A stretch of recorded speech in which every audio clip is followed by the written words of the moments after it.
శ్రీమాత్రే నమః శ్రీ గురుభ్యో నమః.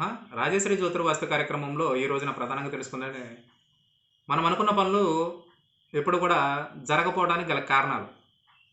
అది ఇంట్లోనా, ఆఫీసులోనా, బయట ఎందుకని జరగట్లేదు అనే దాని గురించి తెలుసుకుందామండి. చాలామంది ఇండ్లలో ఎక్కడి నుంచైనా సరే కొన్ని వస్తువులు, దేవతా విగ్రహాలు కానీ, లేదు ఇంట్లో సా అలంకార వస్తువులు కానీ, లేదనుకుంటే ఇంట్లో వంటగదిలోకి సంబంధించిన వస్తువులు కానీ, లేదా ఇంటికి సంబంధించిన వస్తువులు కానీ, కొంతమంది బయట నుంచి కొన్ని ఎవరో ఇచ్చారు, వాళ్ళు ఇచ్చారు, వీళ్ళు ఇచ్చారని చెప్పి బట్టలు కానీ తెస్తూ ఉంటారు. ఇలా తెచ్చిన వెంటనే వాటిని వాడితే ఎప్పుడు కూడా అభివృద్ధేనండి. కానీ ఏం చేస్తారంటే వాటిని తెచ్చేసి ఒక మూల పడేసేస్తూ ఉంటారు.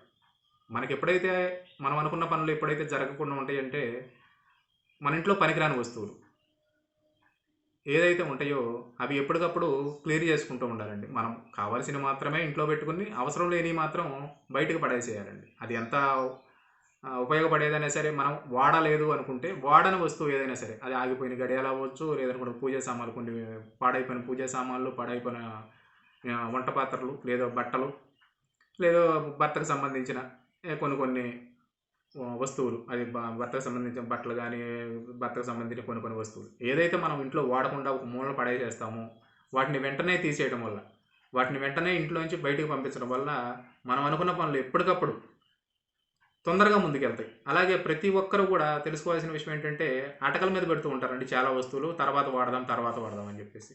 తర్వాత వాడదాం అనేది మీకు నిత్యం వస్తువు, నిత్య కార్యక్రమాల్లో, నిత్య జీవితంలో ఏదైతే మీరు వాడుకుందాము అని చెప్పేసి అనుకుంటారో వాటిని ఎప్పటికప్పుడు వాడుతూ ఉండాలండి. అంటే మనం అటక మీద పెట్టినా సరే అప్పుడప్పుడు తీస్తూ వాడుతూ ఉండాలి. వాటిని మళ్ళీ జాగ్రత్త చేస్తూ ఉండాలి. మనకు పనికిరాని వస్తువును బయటపడాలి.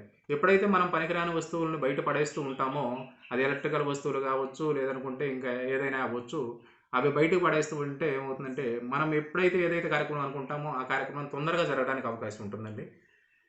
ధన్యవాదాలు.